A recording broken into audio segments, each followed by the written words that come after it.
Hey guys, I want to do another gear review video today, and I'm going to do it over the Sea to Summit Ultralight Insulated Sleeping Pad. I've had this pad for a little over a year now, and I really like it, so I just want to tell you a little bit about the specs and give you a few opinions about it.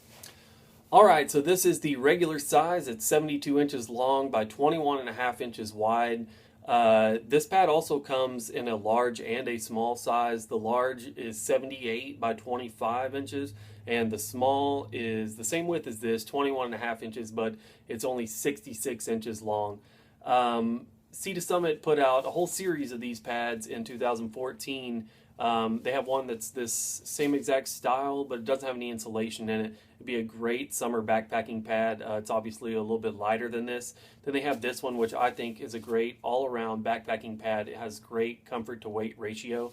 Then they have a couple that are on up from this. They have a Comfort Plus pad, which is basically the same as this pad in the leg area of the pad, but in the torso area it has twice as many air cells, and I'll show you what those look like in just a minute.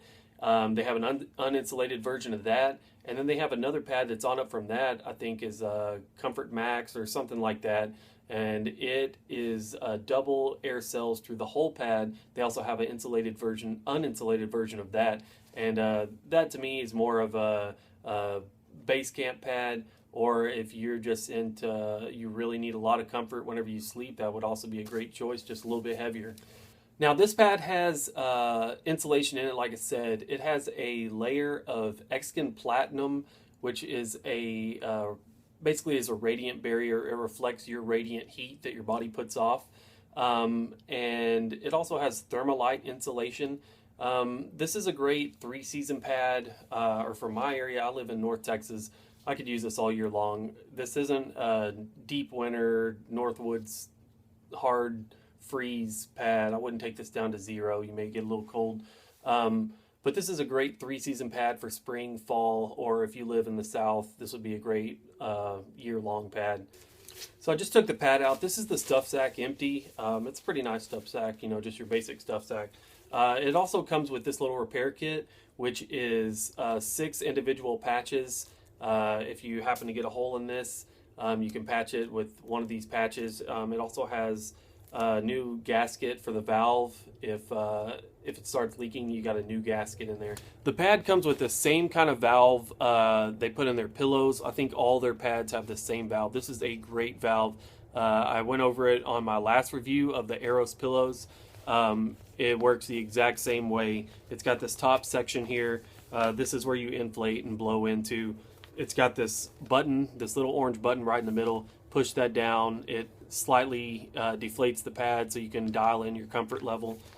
Close that back up and you're ready to go for the night. And in the morning, whenever you're done, it's got this lower section of valve. You pull it out and it will rapidly deflate the pad.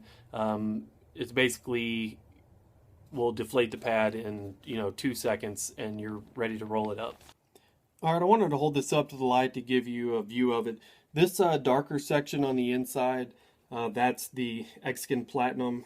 That's the radiant reflection layer. You can't see it whenever you're just normally laying on this pad, but if you hold it up to the light, you can see it. These individual dots, those are the welds. Those are the spots in between the air cells. So each one of these squares, that's going to be an air sprung cell, and I'll blow it up and let you see what that looks like. So this is the mat inflated, and as you can see, each one of these little pockets right here, they call an air sprung cell. There's 181 on this regular size. They are extremely comfortable, and the way they designed it is to be more like a normal coil spring mattress like you would sleep on at home, and that's one thing that I really like about this pad. I've tried the Neo Air pads. I know they're extremely popular because of their weight, but as far as comfort goes, this is way more comfortable to me. I just couldn't get comfortable on the Neo Air. I'm a side sleeper, and I really like this pad. I can sleep on my back on this pad. Normally at home, I only sleep on my side. Sometimes I'll sleep on my back. I normally sleep on my side on this pad as well, and the great thing about this pad is on some pads, my hip, also maybe my shoulder, will push all the way through the pad and I can feel the ground underneath. Not on this pad. These individual chambers are made to compress with your weight but not affect any of the other chambers. So as long as your body is distributed over most of the pad, it'll stay inflated enough to where it'll keep you up off the ground and keep you comfortable. So this is me laid out on it. I'm exactly 6 foot tall, maybe 6.5 inches, and I fit exactly on this pad. My feet will be on the pad, but down at the very bottom, my head is at the very top of this pad. So if you're taller than 6 foot, you might consider going with the large size. But for me, 6 foot, 6.5 inches, you'll fit on this pad, maybe even 6'1". If you're any bigger than that, I would definitely suggest getting the larger pad. Laying down, my arms will fit just barely on each side of this pad. But as I said, I'm a side sleeper, so I normally would lay like this, and I fit perfect on this pad. It's a great size for me. This is normally how I would sleep at night. And so as I was saying before, whenever you're done with the pad, you'll just pull this one deflate valve, and that's it, and it just crumbles up. It's out of air. With that valve open, it's not gonna try to self-inflate and re-inflate with air.